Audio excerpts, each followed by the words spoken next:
सरस्वती महामाई विद्ये कमललोचनी विश्वरूपे विशालाक्षि विद्यां देहि परमेश्वरी। मैं कमलेश शाह, सहायक प्रोफेसर, जूतालाल संस्कृत महाविद्यालय, मझौलिया, पश्चिम चंपारण।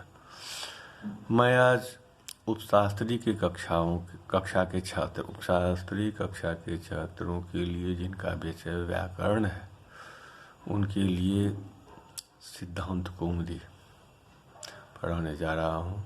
इसका की संज्ञा प्रकरण चल रहा है। संज्ञा प्रकरण में के अंतर्गत सूत्र माने कितने तरह के सूत्र इस प्रकरण में है। व्याकरण के सूत्र, व्याकरण शास्त्र में सूत्रों को जो 6 श्रेणियों में बांटा गया है, उसमें संज्ञा च, परिभाषा च, विधि नियम एवं च, अतिदेशो अधिकारश्च, षड्विधम सूत्र लक्षणम। इसके अंतर्गत संज्ञा सूत्र, परिभाषा सूत्र, विधि सूत्र, यहाँ तक बता चुका हूँ। अब आगे नियम सूत्र। किसी सूत्र के द्वारा कार्य सिद्ध होते हुए उसी कार्य के लिए यदि किसी अन्य सूत्र को पढ़ा गया हो तो वह सूत्र नियम सूत्र कहलाता है। सिद्धे सत्यारंभ मानो विधि नियमाय भवति, अर्थात किसी कार्य के सिद्ध होने पर भी पुनः उसी का विधान करने से इस एक विशेष नियम का संकेत उससे प्राप्त होता है। नियम्यन्ते निश्चीयन्ते प्रयोगाजेन सह, इस व्युत्पत्ति के अनुसार जिसके द्वारा प्रयोगों का नियमन किया जाता है उसे नियम सूत्र कहते हैं। पाणिनीय व्याकरण में लगभग 225 नियम सूत्र हैं, जैसे रात, सस्य, पति, समास एवं एच एग्रह स्वादेश आदि। अब है अतिदेश सूत्र। जो वैसा नहीं है उसे वैसा मानना अतिदेश है। जो वैसा नहीं है उसे वैसा मानना अतिदेश है। जैसे कि शिष्य जो गुरु नहीं है, अब उसे गुरु के तुल्य माना जाए।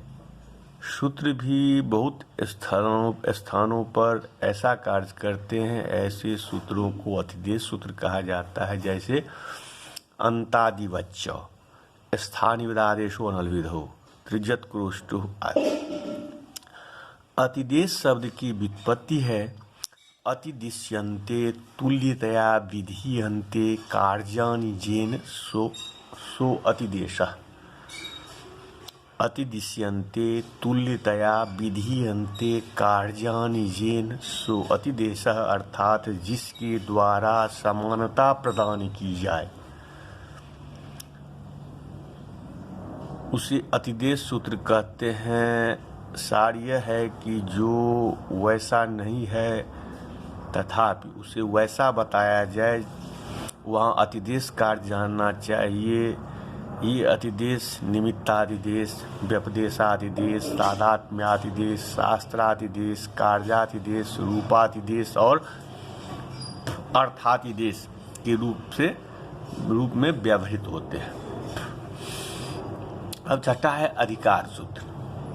कुछ ऐसे सूत्र होते हैं जो अपने क्षेत्र में कोई कार्य नहीं करते किंतु अन्य सूत्रों के क्षेत्र में अपना अधिकार रखते हैं, उसके सहायक बनते हैं। ऐसे सूत्र अधिकार सूत्र हैं। प्रत्यय, परश्च, ज्ञाप प्रातिपदिका, धातु आदि। अधिकार का लक्षण है एकत्रोपात्तस्या अन्यत्र व्यापारो अधिकारः। एकत्रोपात्तस्या अन्यत्र व्यापारो अधिकारः, अर्थात एक स्थान पर प्राप्त का अन्यत्र व्यापार अर्थात व्यवहार ही अधिकार कहलाता है। अधिकार के क्षेत्र में पढ़ने वाले सभी सूत्रों में अधिकार का अनुवर्तन हुआ है करता है, इसीलिए अधिकार का क्षेत्र व्यापक हुआ करता है तथा अनुवृत्ति का क्षेत्र सीमित होता है। अनुवृत्ति प्रायः एक देश की हुआ करती है, परंतु अधिकार प्रायः संपूर्ण क्षेत्र का संपूर्ण सूत्र का होता है। कहीं कहीं संपूर्ण सूत्रों की भी अनुवृत्ति देखी गई है। अष्टाध्यायी में लगभग 50 अधिकार सूत्र हैं। पाणिनि जी ने अधिकार की सूचना संभवतः स्वरित चिन्ह के द्वारा दी थी, स्वरितेन अधिकार। वर्तमान सूत्रपात परंपरा में न तो अनुनासिक पाठ प्राप्त है और न ही स्वरित का उच्चारण उपलब्ध है, अतः गुरु परंपरा से ही यह निर्णय करना होता है कि कुछ सूत्रों के द्वारा आचार्य पाणिनि ने अधिकार की सीमा का निर्देश किया है, यथा आकडारादेका संज्ञा, प्राक कडारात समासः, प्राग्स्वरान निपाता, असिद्ध वदत्राभात इत्यादि।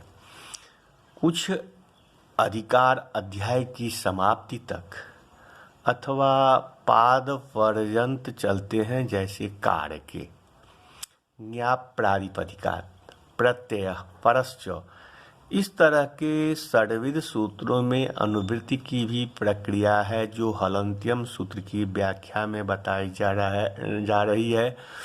अनुवृत्ति और अधिकार में कुछ साम्य है। अंतर यह है कि अधिकार सूत्र अपने क्षेत्र में कोई काम नहीं करता, किंतु उत्तर सूत्र में उसकी सहायता के लिए उपस्थित होता है, और अनुवृत्ति में वह शब्द अपने क्षेत्र में काम करते हुए उत्तर सूत्र के सहायतार्थ उपस्थित रहता है। अब प्रत्याहार सूत्रों के बाद अब पाणिनि के सूत्रों का अवतरण किया जा रहा है। पहला सूत्र है हलन्त्यम। हल इति सूत्रे अंतिम इत्यात्।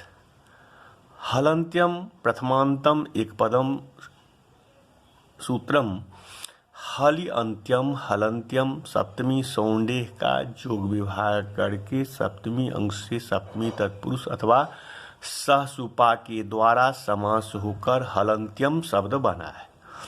अब उपदेशे अजनुनासिक इत सूत्र से उपदेशे और इत पद की अनुवृत्ति आती है। पूर्व पठित सूत्रांतर्गत पदों का उत्तर पठित सूत्रों में आनयन को अनुवृत्ति कहते हैं।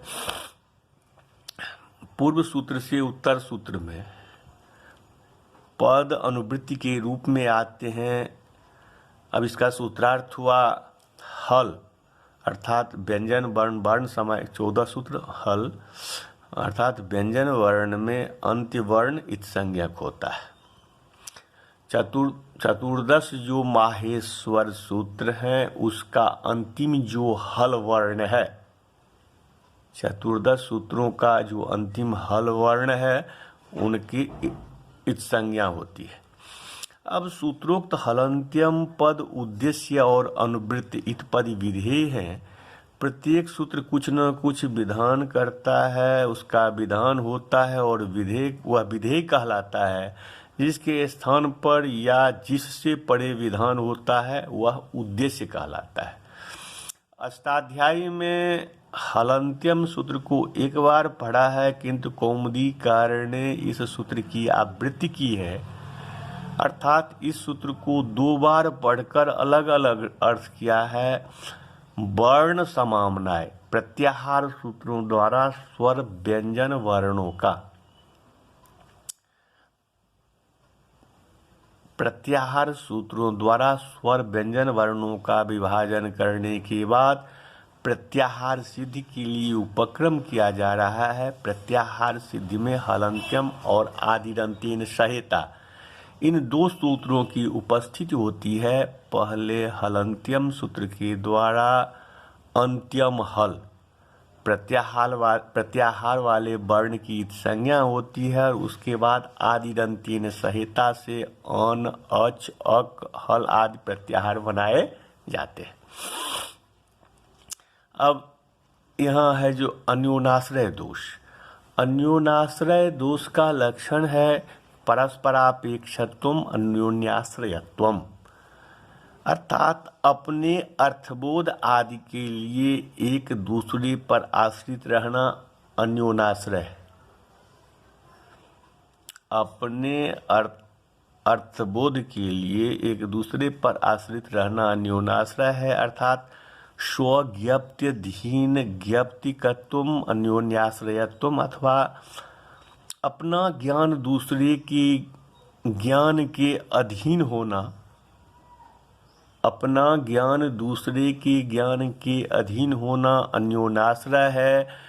दो में से दोनों के दोनों ही एक दूसरे के ज्ञान के सहारे हो, वहाँ अन्योनाश्रय होता है।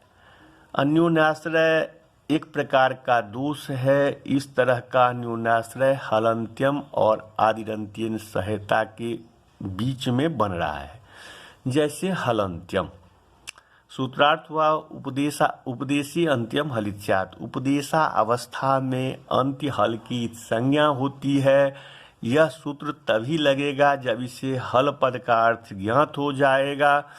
जब तक आदिरन्त्येन सहिता सूत्र के द्वारा हल प्रत्याहार की सिद्धि नहीं होती, तब तक हलन्त्यम सूत्र का अर्थ नहीं बन पाता, क्योंकि जिस हल की वह संज्ञा करना चाहता है वह हल है क्या? अब है आदिरन्त्येन सहिता। सूत्रार्थ अन्त्येनेता सहित आदिर्वादिकाणाम स्वस्य च संज्ञा स्यात्। अन्त्य इत संज्ञक वर्ण के साथ, अंत्य इत संज्ञक वर्ण के साथ पठित जो आदि वर्ण वह मध्यवर्ती वर्णों का भी बोध कराता हुआ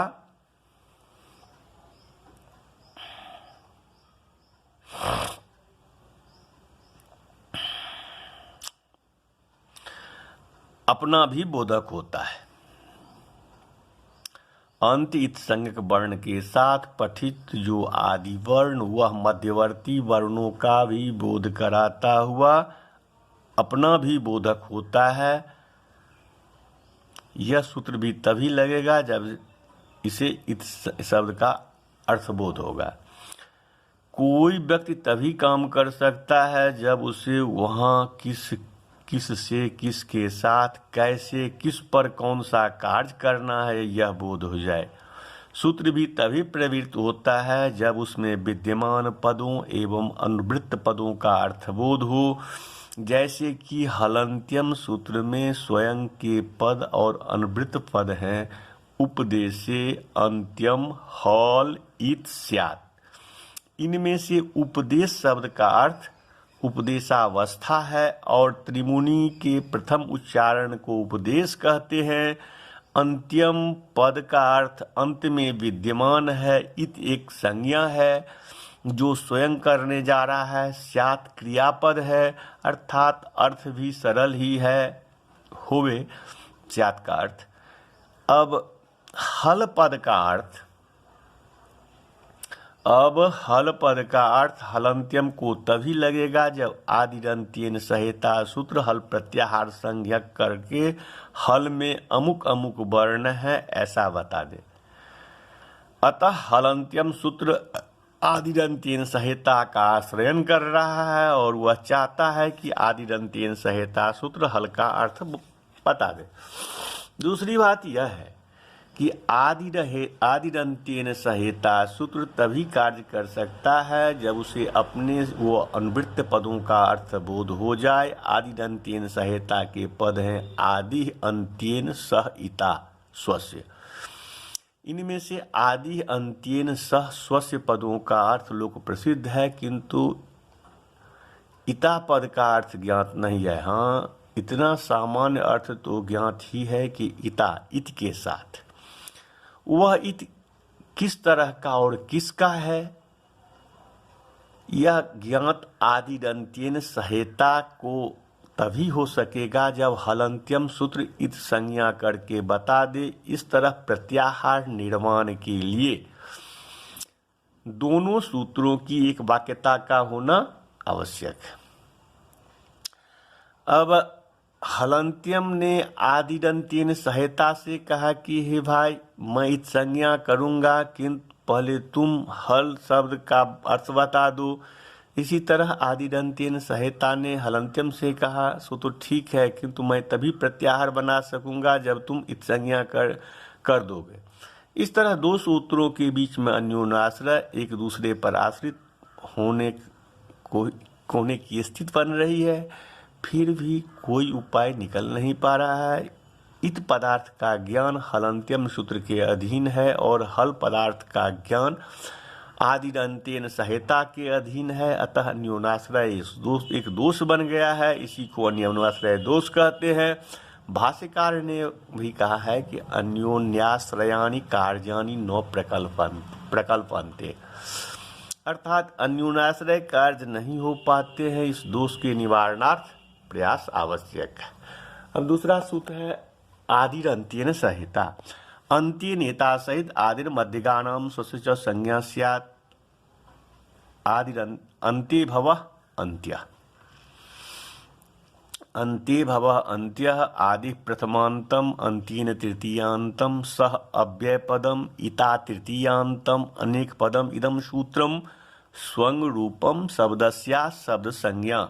सूत्र से स्वम पद की अनुवृत्ति है और उसका षष्ठी में विपरिणाम करके स्वस्य बताया जाता है। उससे आदि पद का परामर्श किया जाता है स्वस्य अपना आदि वर्ण का, अर्थात अंत इत संज्ञक वर्ण के साथ उच्चारित आदि वर्ण मध्य के वर्णों का और अपना भी बोधक होता है, संज्ञा बोधक होता है। भाव यह है कि यदि आदि वर्ण और अंतित संज्ञक वर्ण मिलकर जो शब्द बनाते हैं, उस शब्द के द्वारा उसके आदि वर्ण का तथा मध्य में स्थित वर्णों का बोध होता है। जैसे हल का आदि वर्ण इकार है और उसके अंत में लकार है जो संज्ञक है। हलंत्यम से लकार की संज्ञा कही जा चुकी है। इस प्रकार हकार तथा लकार को मिलाकर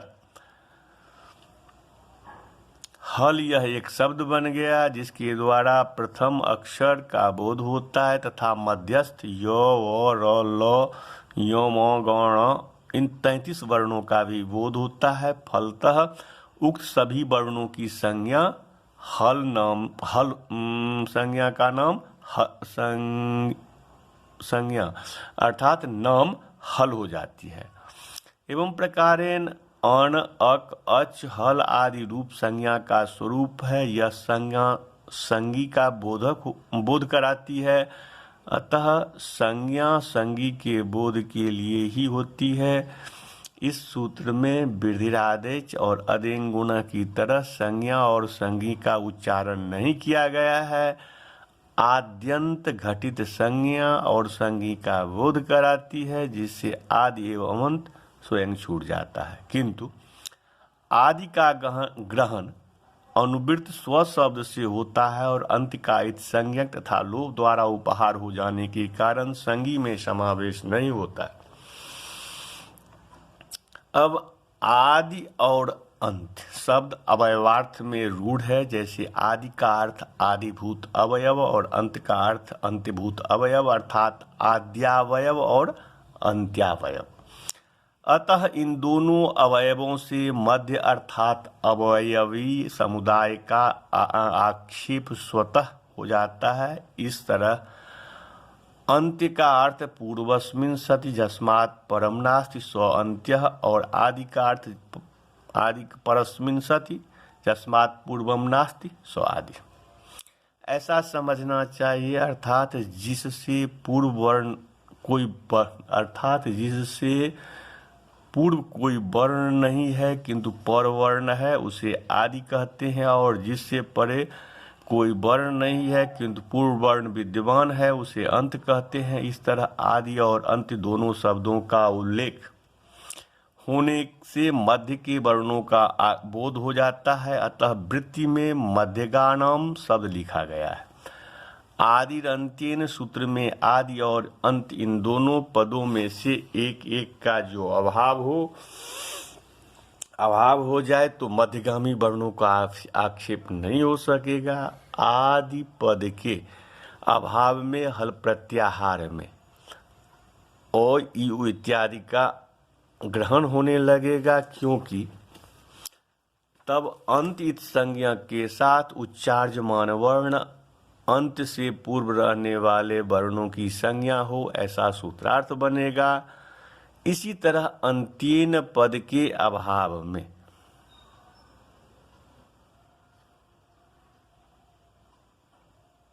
इत संज्ञा के साथ उच्चार्यमान आदि और आदि से आगे के वर्णों का बोध हो, ऐसा अर्थ बन जाने के कारण अच प्रत्याहार में हो बड़ो आदि का भी ग्रहण होने लगेगा, जो अनिष्ट है।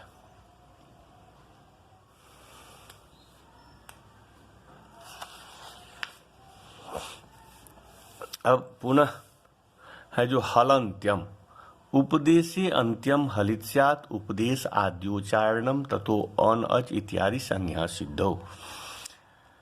अब हलंत्यम, हल प्रथमांतम, अंत्यम प्रथमांतम, द्विपदम इदम सूत्रम। इस सूत्र में उपदेशीय अजनुनासिक इत सूत्र से उपदेशीय और इत इन दो पदों की अनुवृत्ति आती है। हल को यहाँ पर नपुंसक लिंग का माना गया है, तभी नपुंसक शब्द अंत्यम के साथ अन्वय हो सकेगा। हल विशेष और अंत्यम विशेषण है।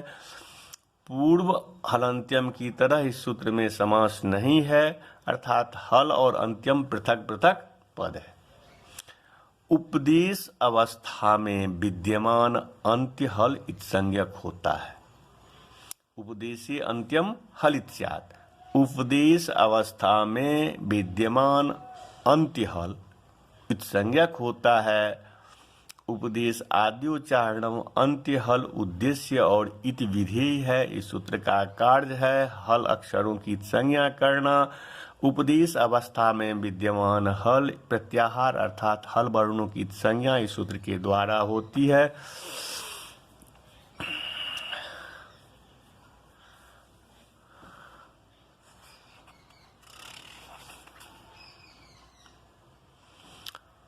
तो वाक्य के अर्थ को जानने के लिए वाक्य के प्रत्येक पदों का, प्रत्येक शब्दों का भी अर्थ जानना जरूरी है। इस सूत्र की वृत्ति में उपदेशे अंत्यम हल इत स्यात् इन 5 पद है, अतः प्रत्येक का अर्थ ज्ञान जरूरी है।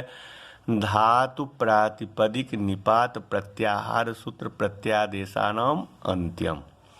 इस महाभाष्य के वाक्य से धातु प्रातिपदिक निपात प्रत्याहार सूत्र प्रत्यय और आगम ये अंत्य वर्ण की संज्ञा का संकेत है, अतः ये ही उपदेश है। उपदेश आद्योच्चारणम, पाणिनि कात्यायन और पतंजलि के प्रथम उच्चारण को उपदेश कहते हैं, अर्थात पाणिनि कात्यायन और पतंजलि ने जिसका प्रथम उच्चारण या प्रथम पाठ किया है उसे उपदेश नाम से जाना जाता है। आचार्य नागेश के अनुसार अज्ञात वर्णों के स्वरूप ज्ञान के लिए पाणिनि कात्यायन और पतंजलि द्वारा उच्चारित वर्ण समुदाय रूप शब्द ही उपदेश कहलाते हैं। उपदेश शब्द का अर्थ भी आदि उच्चारण है। सामान्यतया आदि शब्द का अर्थ प्रथम होता है। प्रथम शब्द सापेक्ष है। उपशब्द आद्यार्थक मतलब समीपवाचक, समीपार्थक और दिश धातु उच्चारणार्थक है। दिश उच्चारण क्रिया दिश धातु उच्चारणार्थक है। किसका आदि उच्चारण? इस प्रश्न का यही हो सकता है कि जिन्होंने इस व्याकरण को समृद्ध बनाया उनका प्रथम उच्चारण इस तरह सन्निहित आचार्यों के द्वारा उच्चारित शब्द उपदेश हुआ। चूंकि भगवान शंकर इस व्याकरण शास्त्र के आद्याचार्य हैं, अतः उनका प्रथम उच्चारण भी उपदेश ही कहलाएगा। अतएव उपदेशत्वात् अयुण इत्यादि के णकार आदि की संज्ञा संभव हो पाती है। उपदेश के संबंध में एक पद अति प्रचलित है। धातु सूत्र गणोणादि वाक्य लिंगानुशासनम आगम प्रत्यय आदेशा उपदेशा प्रकृतिता। भू आदि धातु, अयुण आदि सूत्र, उणादि सूत्र, वार्तिक, लिंगानुशासन, आगम, प्रत्यय और आदेश ये उपदेश माने जाते हैं।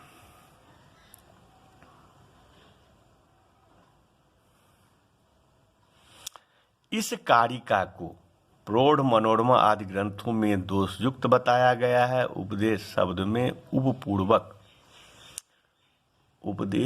में उपपूर्वक दिस धातु से कई आचार्यों ने करण अर्थ में घय प्रत्यय करके सिद्ध की है और उपदेश का अर्थ शास्त्र माना है।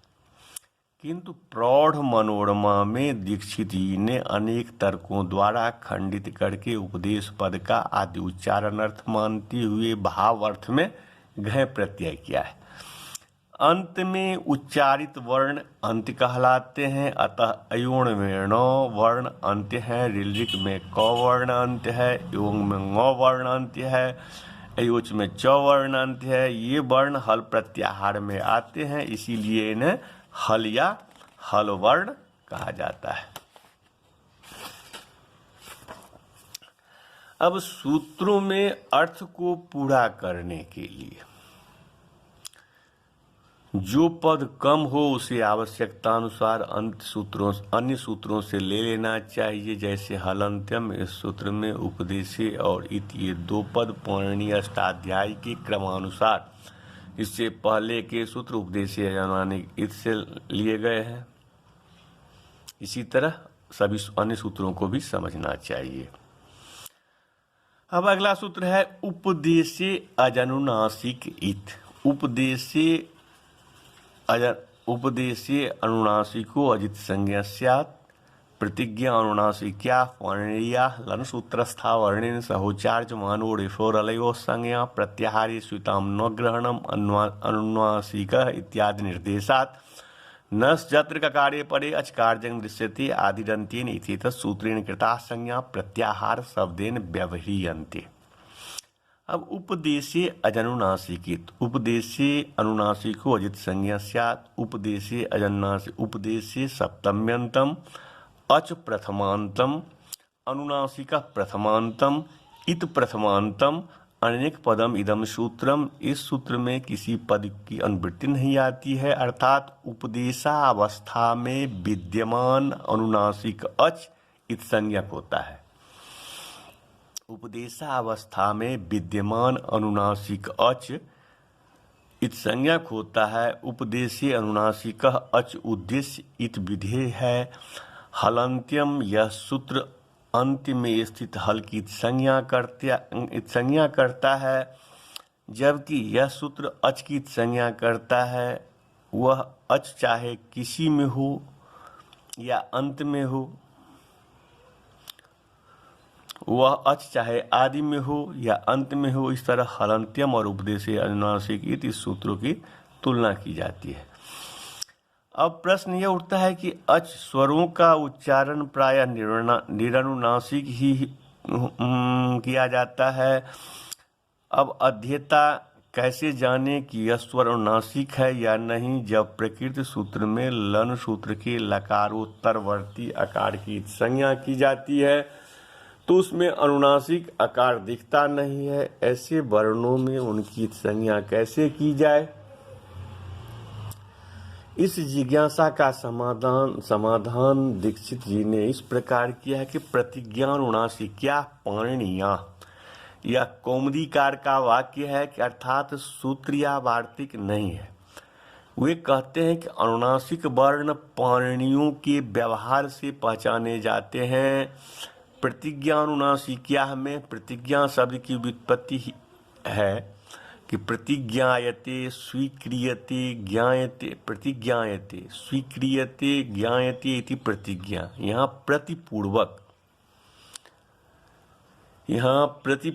उपसर्ग पूर्वक ज्ञा अवबोधने धातु से कर्म अर्थ में आतश्चोपसर्गी सूत्र के द्वारा अंग प्रत्यय होने पर प्रतिज्ञ शब्द बनता है और टाप होकर प्रतिज्ञा बना है। इसका अर्थ होता है स्वीकार कर लिया जाना। इसी तरह अनुनासिक की व्युत्पत्ति है अनुनासिकस्य भावः अनुनासिक्यम। यहाँ अनुनासिक शब्द से भाव अर्थ में ख्य प्रत्यय होने पर आदि वृद्धि और भसंज्ञक अंग के अंत्य वर्ण आकार का लोप करके अनुनासिक शब्द बना है।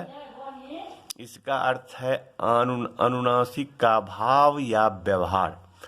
प्रतिज्ञा अनुनासिक्यम जेखाम लौकिक विग्रह करके बहुब्रीहि समास करने पर प्रतिज्ञा अनुनासिक्या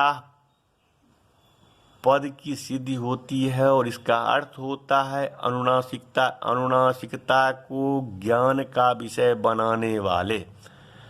प्रतिज्ञा अनुनासिक्या यह पद पाणिनीय पद का विशेषण है। पाणिनीय पद की व्युत्पत्ति है पाणिनिना प्रोक्तम अधीयते, अर्थात जो पाणिनि प्रोक्त व्याकरण को पढ़ने वाले हैं वे पाणिनीय कहलाते हैं। पाणिनीय प्रतिज्ञा अनुनासिक्या भवन्ति, अर्थात पाणिनि व्याकरण को पढ़ने वाले लोग जहाँ अनुनासिक स्पष्ट रूप से नहीं भी दिखता है वहाँ पर भी व्यवहार बस अनुनासिक को स्वीकार करने वाले होते हैं। अब तात्पर्य यह है कि पाणिनि जी के शिष्य अनुनासिकत्व का ज्ञान व्यवहार से करते हैं। पाणिनि की शिष्य परंपरा और व्याख्याकारों के व्यवहार से यह अच अनुनासिक है और यह अच अनुनासिक है ऐसा ज्ञान लिया जाता है। कुछ वर्ण तो अंग इंग इस रूप में अनुनासिक होते हैं, कुछ अनुनासिक व्यवहार से जाने जाते हैं।